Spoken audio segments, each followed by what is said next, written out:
Hi there, Hassan. Great work. I see you're still writing, so let's get to these essays so we can see how you did. All right, the graph shows the process of making 5 different types of tea, which are white, green, oolong, black, and scented tea. The first 2 steps for green, oolong, and black are the storing with cleaning and withering, and they come right after picking up the fresh tea leaves. Okay. In the third step, black goes to rolling into strips for gong fu black or cutting for broken black. Then it ferments completely in the fully fermentation stage just before drying it in the last stage, whereas green tea starts the steaming or firing in third step, then the last stage, which is rolling and sharpening or drying with jasmine. Okay, so Hassan, check this out.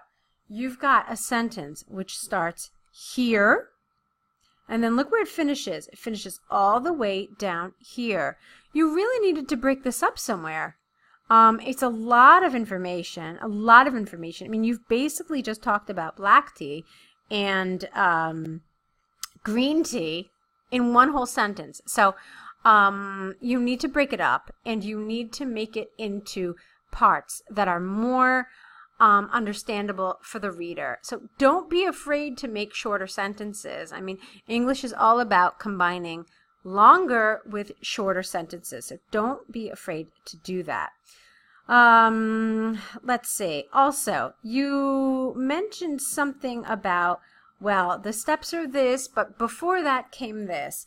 So try to avoid this. Really, just take it step by step. So the first step is this, and this is followed by this step. Once this is completed, then this occurs. So make it a really logical progression. Don't go like back and forth, like the third step, but before this has happened. So keep it just orderly. First, second, third, fourth step, okay?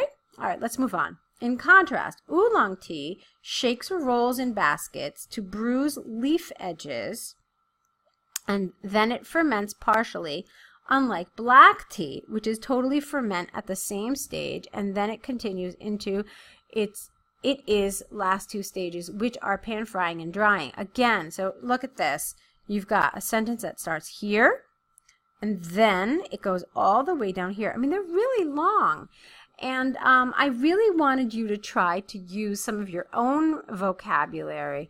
I feel like you've just taken the language from the graph, and you've just kind of like pasted it onto this. So let's try to actually understand what's happening. I mean, some things are passive. So, for example, oolong tea is shaken or rolled in baskets in order to bruise the leaf edges, full stop. It is then fermented partially, unlike black tea, which is totally fermented at the same stage, and then continues to its last 2 stages, which are pan frying and drying. Okay, so I mean, some of these things, like I said, are passive. They're happening to the leaves, not that the leaves are doing them. So please try to make these distinctions, okay? In a diagram like this, in a process diagram like this, you will need to use a lot of passive voice, so you have to make that decision. What is the thing itself doing, and what is a process that is being done to it? And in diagrams, that's usually what's happening. There are things being done to something. Okay, white tea, which shares, careful with your grammar, the first stage with the other 3, has only 2 more steps, and they are steaming and drying, whilst scented tea starts as green, black, or oolong tea. Then it dries just before the last step, which is, it is dried. See, it's a passive thing. Just before the last step, which is scenting it with flowers or fruit. Overall, it can be seen that green, black, oolong, and scented tea share most of their steps, while white tea is the only one different from the other. All right, that's perfect. That's really well done. So keep in mind everything I said about this, and let's go on to your other essay. Here it is.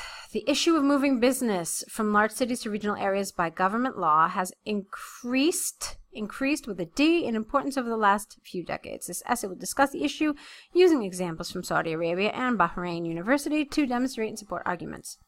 Moving to regional areas will lead to an increase in commercial fraud. Okay. In other words, some non-profit companies, or remove this, will take the chance to expand their business under different names. For example, with a no S, the Ministry of Commerce in Saudi Arabia reported that 8 out of 40 non-profit companies expanded their jobs, their activities, perhaps is better, under different names when they moved to regional areas. Therefore, it is clear that if governments push the companies to regional areas, there could be serious implications. Okay, I love this collocation here, serious implications, nice. Now, I don't really 100% remember what the topic was, but you never really told me what your position is on this. So please try to do that, especially if it asks you for your, if it says discuss both views and give your opinion, or if it says to what extent do you agree or disagree. Please try to do this in the introduction, okay? Alrighty, because you just need to do it. I mean, that's the question that the essay is asking. Despite the cons, moving business to regional areas will improve cities' economy. Okay, economies, I would think, right? This is because it will increase the trading, which will increase the profit. All right, you could have avoided increase twice in the same sentence, right? Yeah. So this is because it will increase trading, which will raise the profit, which will improve the profit and motivate companies to expand their, again, not jobs, but something else, their activities, and that will affect positively on the economy. All right, fine. In addition, it will help to solve unemployment. This is because when companies extend their business, they will need to hire more employees, and that will help to minimize the unemployment rate. For instance, a recent study by Bahrain University found that when companies moved to regional areas, their profits grew, not grow, 25% more, which gave them a chance to expand their business and create new jobs. Consequently, it is clear that pushing companies to regional areas could lead to improving, here you needed an ing, the economy. In conclusion, although moving business has some cons, there are still benefits to be gained with it. Okay, that's nice, solid, well done. So I'm not sure if you have any more essays in your pack, but definitely keep writing until up to your exam. You know, if you can get more feedback on these essays, please continue to do it in any way possible. So, best of luck, and keep on writing, Hassan.